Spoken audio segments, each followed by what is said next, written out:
noches, bienvenidos a la octava entrega de Economía al Cuadrado. Hoy tenemos un programa especial por dos motivos. Primero, porque acá tenemos el primer Martín Fierro de la historia al primer canal nativo web de la Argentina y obviamente lo ganamos nosotros acá en Canal 22 y es un lujo tenerlo acá conmigo en el escritorio. Y el segundo motivo ya no es tan festivo. Hoy no nos va a acompañar nuestro querido amigo Javier Milei, que hoy no va a poder estar con nosotros. No se asusten, nada grave le ha pasado, pero les aseguro que en la próxima entrega, en el 9º programa, volverá a estar con nosotros. Así que espero poder suplir su ausencia y hoy tenemos un programa que yo creo que, a pesar de la insustituible ausencia de Javier Milei, es un programa muy rico que toca dos temas entrelazados mutuamente, que son, primero, vamos a darle la bienvenida a un tuit de Iván Bernin, que será incluido en esta octava entrega como el octavo Econoburro. Y este tema, ya van a ver, está emparentado con el otro tema que tocaremos en este programa, que es el tema de la semana, el tema de la semana pasada, la venta de reservas, el tipo de cambio. ¿Y qué pasó? Perdimos casi el 10% de las reservas. ¿Es grave? ¿No es grave? Ya les voy a explicar todo absolutamente después en la segunda sección de este programa. Pero empecemos con el tuit. Iván Bernin. Qué flagelo la conexión simplista en todo momento entre déficit fiscal e inflación. O sea, lo que acá Iván Bernin está diciendo es que, o criticando a los que dicen que la inflación tiene origen como único origen el déficit fiscal. Y es más, agrega en el tuit, abundan ejemplos. Ayuda a explicar mucho cómo empiezan altas inflaciones. Pero hoy, con crédito, es un absurdo hablar del déficit y la política fiscal gradual para explicar la inflación. O sea, lo que está diciendo mi colega Iván acá es que para él es un absurdo decir que hay inflación porque hay déficit fiscal y una política fiscal gradual de parte del gobierno de Mauricio Macri. Y acá el punto es que voy a ser muy concreto. El déficit fiscal tiene tres maneras de financiarse. Más impuestos en el futuro para bajarlo. Esto está fuera de agenda del menú de política económica de Argentina, porque Argentina hoy en día tiene la máxima presión tributaria de la historia. Entonces los impuestos no pueden aumentarse más. Entonces, si nosotros corregimos este déficit fiscal y tenemos en cuenta que es el déficit fiscal con la presión tributaria más alta de la historia, y lo corregimos, repito, llegamos a la conclusión que es el déficit fiscal más alto de toda la historia de Argentina, porque si le ponemos la presión tributaria promedio histórica de Argentina, que es sensiblemente más baja, nos encontramos que este déficit tendría varios puntos porcentuales en términos del PBI más. Bueno, más impuestos, como ya expliqué, es una manera de financiarlo. La otra, quedan dos. ¿Cuáles son? Emisión monetaria, por un lado, o deuda por el otro. Entonces, acá habla de Iván, lo que dice es, bueno, miren, acá se rompe el link entre déficit fiscal e inflación, porque acá no tenemos un déficit fiscal financiado con emisión, sino que tenemos un déficit fiscal financiado con deuda dentro de un marco de una política fiscal gradualista. O sea que el gasto público y el déficit fiscal van bajando muy poquito y en el mientras tanto emitimos deuda para no emitir pesos y sí financiar el déficit fiscal. Por lo cual, si no emitimos pesos, no es inflacionario ese déficit. Se equivoca Vladimir. ¿Por qué se equivoca? Y a lo largo de toda la historia generalmente incurre, o mejor dicho, la historia contradice lo que dice Iván. ¿Por qué? Porque esa deuda, si es tomada del exterior y es en dólares, como en gran medida es en nuestra economía, ¿eso qué hace? Eso hace que entran dólares.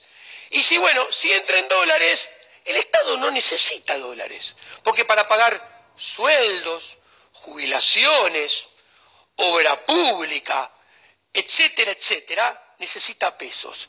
Entonces, ¿qué pasa? Siempre toma esos dólares del mercado, recibidos del mercado extranjero, emitidos en bonos en el exterior, y contra esos dólares emite pesos y tira pesos a la calle. Está bien, acumula reservas en el activo, pero en el pasivo emite base monetaria y son pesos en la calle. Y veamos entonces qué ha pasado en la historia y vean que no les estoy mintiendo y este tuit lo voy a tratar con una óptica más profunda de cómo el déficit fiscal y las crisis fiscales, ya sean financiadas con emisión y con deuda, de hecho, son dos cosas que van de la mano y siempre ha sido así en la historia argentina, terminaron generando crisis que terminaron destruyendo la performance de nuestro PBI per cápita y generando pobreza. Vayamos al primer gráfico. Este es un gráfico que me prestó mi amigo José Luis Esper, que es el PBI per cápita, el ranking que ocupó Argentina en la tabla de posiciones en el PBI per cápita. ¿Qué podemos ver? Nosotros vemos que en el primer tercio del siglo XX, Argentina en la tabla de posiciones estaba entre quinta, sexta, séptima. Y a medida que fue avanzando la segunda mitad del siglo XX, concretamente a partir del 45, 46, empezó a caerse en la tabla de posiciones del PBI per cápita, llegando hasta el puesto 47 hoy en día. ¿Qué hay detrás de esta pérdida de bienestar, de esta pérdida de riqueza, de esta destrucción de la calidad de vida de los argentinos? Pasemos a la siguiente filimina y lo vamos a ver claramente. En la siguiente filimina, lo que se observa es desde el siglo XIX hasta la actualidad, cuántas crisis tuvo Argentina y qué tipo de crisis tuvo Argentina. Pero redondeando, el mensaje es concreto. Antes de 1930, Argentina tenía una crisis cada 10 años en promedio. Y eso era lo que sucedía más o menos en el mundo. Quiere decir que Argentina importaba las crisis del exterior y se comportaba como un país más. Pero a partir de 1930 hemos pasado a tener una crisis cada 3 años entre 1930 y 1975. ¿Y qué hubo en el centro neurálgico de todas estas crisis? Acá lo vamos a ver en la tercer filimina y es muy interesante que se puede ver que en el centro neurálgico de las 3 filiminas, de todas las crisis argentinas, estuvo el déficit fiscal. Acá, ¿qué podemos ver? Acá podemos ver en verde el déficit primario, después en rojo los intereses y en azul el déficit fiscal total del gobierno nacional. Esta también es una filimina que me prestó mi amigo José Luis Esper. ¿Y qué se ve acá claramente? Que miren, el déficit fiscal en el 75, la crisis estalló con un déficit fiscal de 12.1% del PBI, en el 81 de 11.3%, después tuvimos la primera hiperinflación con un déficit del 8,5%, la de la convertibilidad de 7%, y esto llega hasta el 2015. Hoy en día, en Argentina, tenemos un déficit fiscal del sector público nacional de 6,5 del PBI, con los intereses dentro. Si le agregamos medio punto de las provincias, estamos en 7. Y si le agregamos los 3 del cuasi fiscal del Banco Central, estamos en 10. Bueno, ¿cuál es el problema? El problema es que, como vimos, el déficit fiscal está en el medio de todas las crisis. ¿Y cómo se financia? Miren, yo les mostraba claramente. Acá muestra cómo el déficit fiscal siempre, a lo largo de la historia, ha estado financiado con emisión monetaria que se tradujo en inflación vis a vis. O sea, tuvimos déficit fiscal, eso generó emisión monetaria y la emisión monetaria de la mano llevó a la inflación. Miren claramente, acá tenemos en rojo la inflación y en azul la expansión de base monetaria entre 1941 y 2015.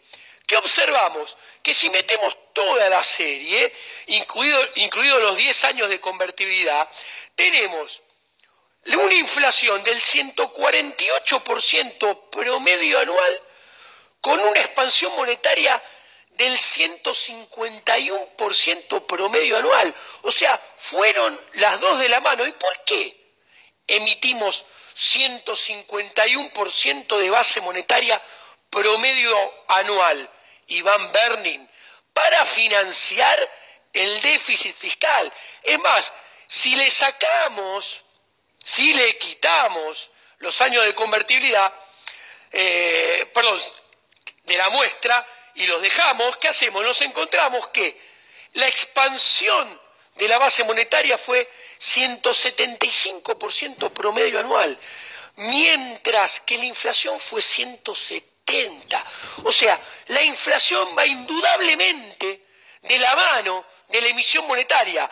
Hay emisión monetaria y como consecuencia de la emisión monetaria hay inflación. Como decía Milton Friedman, siempre y en todo lugar la inflación es un fenómeno monetario.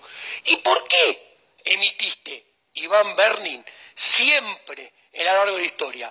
Hay que ir al gráfico anterior y se da cuenta uno que fue para emitir, como ya mostramos, para emitir y financiar el déficit fiscal, que no solamente fue financiado con emisión monetaria, sino que fue financiado con deuda. Ahora les voy a mostrar unos gráficos con la carita de los presidentes. Por favor, dile al que siga este. Y nos vamos a encontrar que vis a vis vemos cómo creció la deuda desde el 75 a la fecha en este gráfico. La deuda pasó de 7.800 millones de dólares a 300.000 millones de dólares a final de la era K. Y esta es nuestra proyección para los 4 años del gobierno de Cambiemos.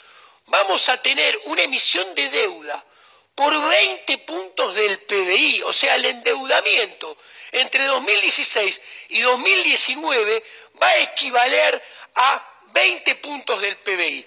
¿Y qué es lo interesante? Que todos estos datos desmienten el tuit de Iván.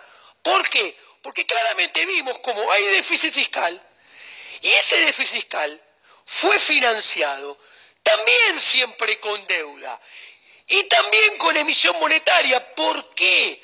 Porque el déficit fiscal es una parte financiado siempre con emisión y otra parte siempre financiado con deuda, como vemos acá. Pero esa deuda, como al Estado cuando emite dólares afuera no le sirve, necesita pesos. Entonces, el endeudamiento contraído en los mercados internacionales obliga como contrapartida a que el sector público, a través del Banco Central, emita pesos. El Banco Central emite pesos para dárselo al sector público y se expande la cantidad de dinero. Y se expande la cantidad de dinero necesariamente siempre por arriba del crecimiento de la demanda de dinero. Por eso termina habiendo inflación.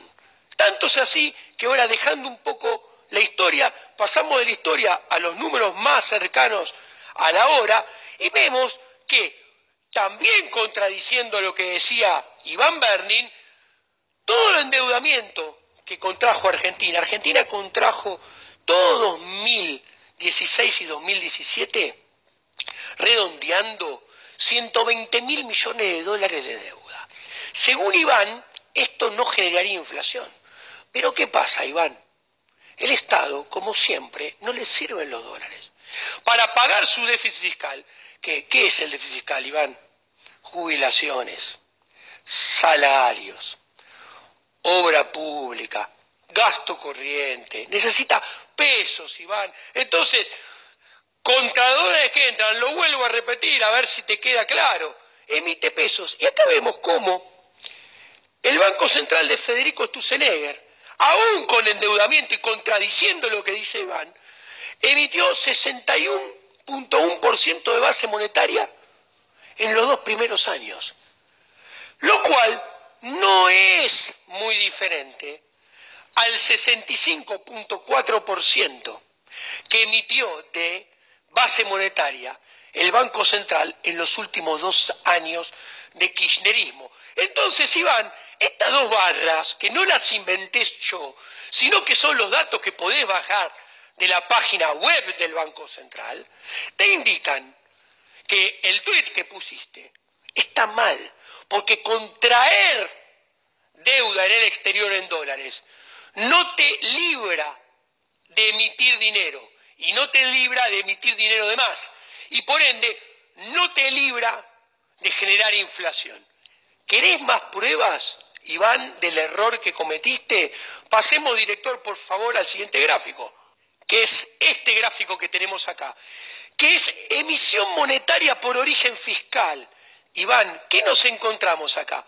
Nos encontramos que desde mayo del 2016 hasta marzo del 2018, contradiciendo lo que vos decís, Iván, el Banco Central emitió 759.000 millones de pesos, o sea, el equivalente al 75% de la base monetaria que hay en el mercado, Iván, emitió. ¿Y por qué? Miren, de esos 595, o sea, casi 600.000, de los 795.000, Iván, 595.000 fueron emitidos para comprar los dólares de la deuda. Entonces, Iván, ¿vos te das cuenta cómo la deuda en dólares emitida afuera es motor de emisión monetaria? ¿Vos ves cómo el endeudamiento que financia el déficit fiscal y a la política fiscal gradualista de Marcos Peña es motor de emisión monetaria, que se emite pesos de más porque te endeudás como loco, Iván? Entonces vos ves cómo el endeudamiento no rompe el link entre déficit fiscal, emisión monetaria e inflación, sino todo lo contrario, Iván. Vos ves cómo el endeudamiento alimenta ese link. Y mira, pasamos a la siguiente gráfico, que parece 2 jorobas. ¿Saben qué son esas 2 jorobas? Es la variación interanual de la base monetaria mes a mes. En la parte roja más violenta es lo que variaba la base monetaria con Vanoli. En la parte más clara es la variación interanual de la base monetaria del nuevo Banco Central de Federico Sturzenegger. Como podemos ver, son 2 trayectorias temporales bastante similares. Y concretamente, Iván, la base monetaria desde enero del 2016 a marzo del 2018 nunca tuvo una tasa de variación interanual menor al 25%, como muestra esta línea punteada. Entonces, a ver, Iván, si la variación interanual es un promedio, como da esa trayectoria, de 28% interanual y el PBI rebotó al +3, ahí tenés la explicación de por qué la inflación inflación ronda el 25%.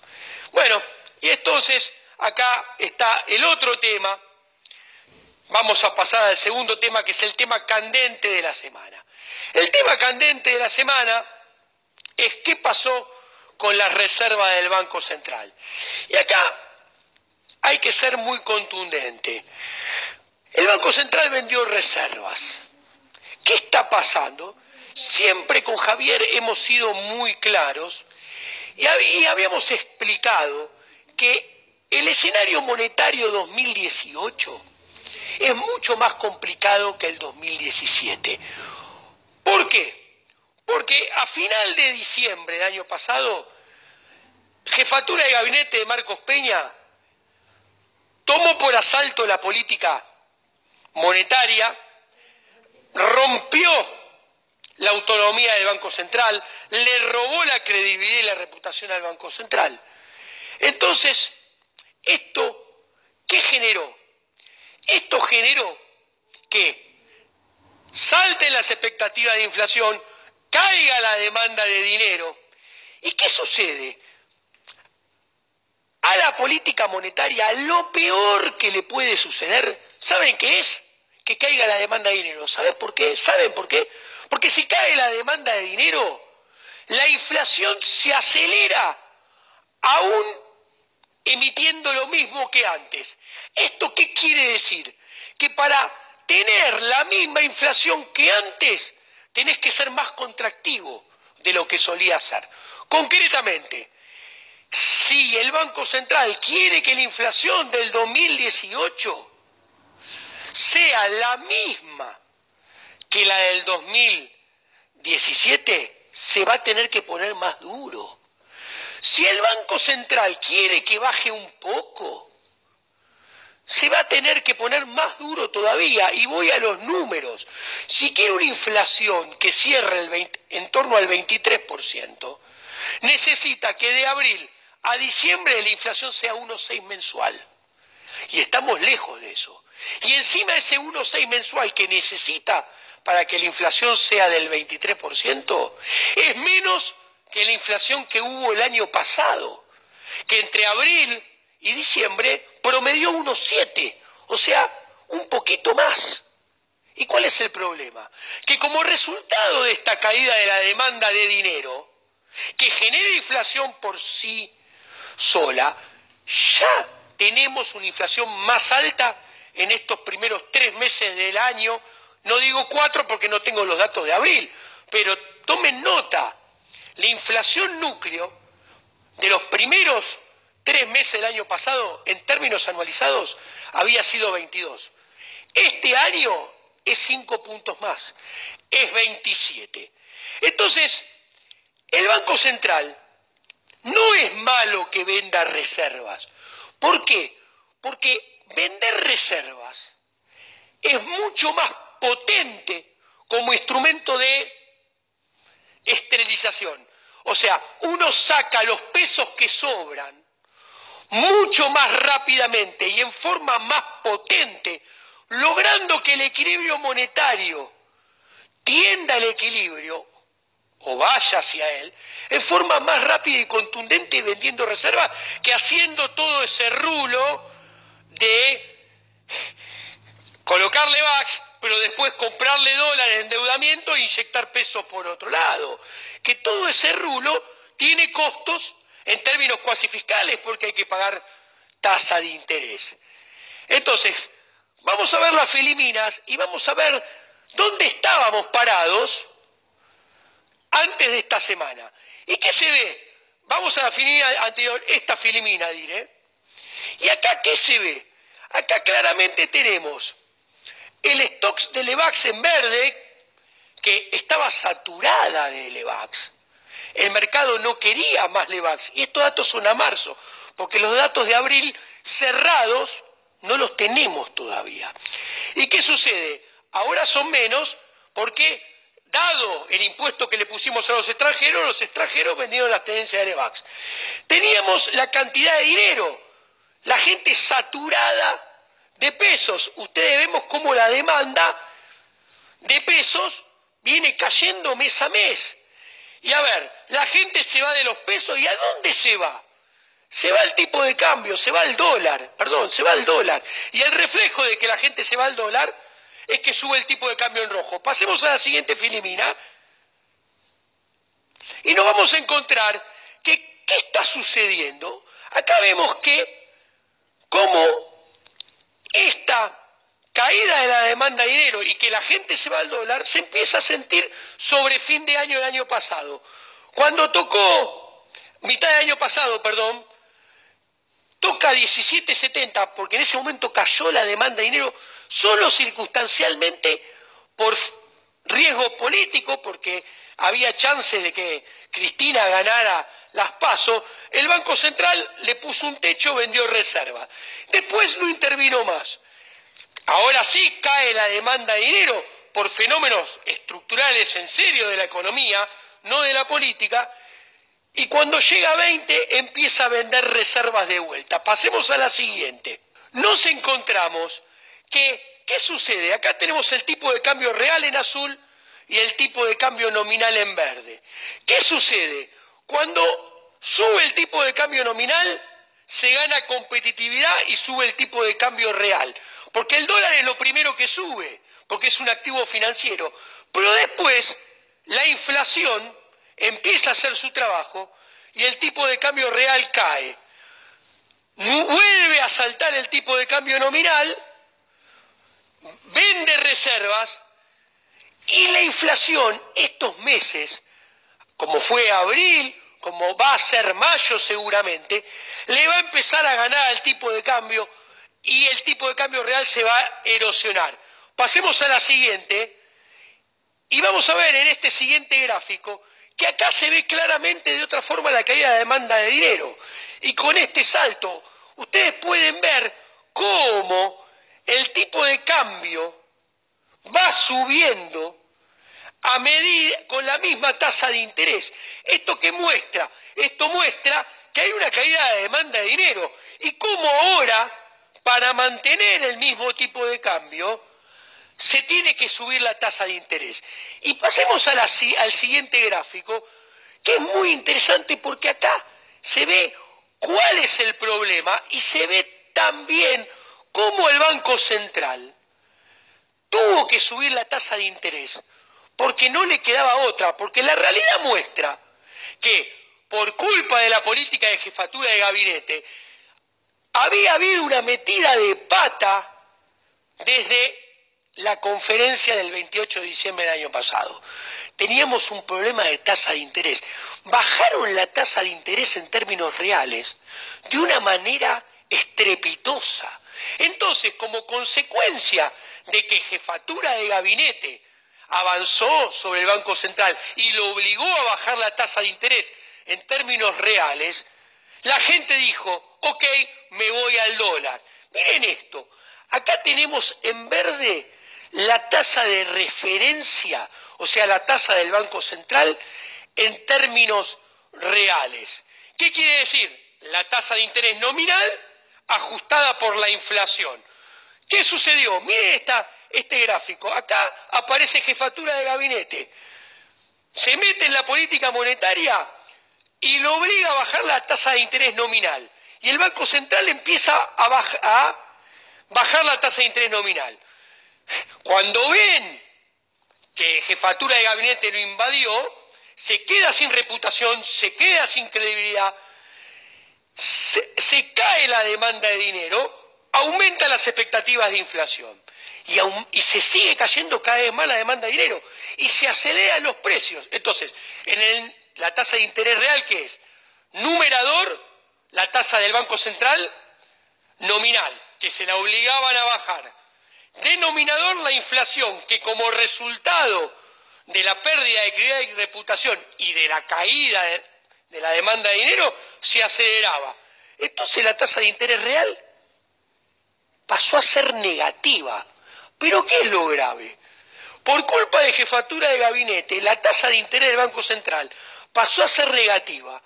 En un contexto internacional donde vemos en azul que la tasa de libre de riesgo de los mercados internacionales mostrada por la tasa de interés de los bonos de Estados Unidos, empezó a crecer fenomenalmente.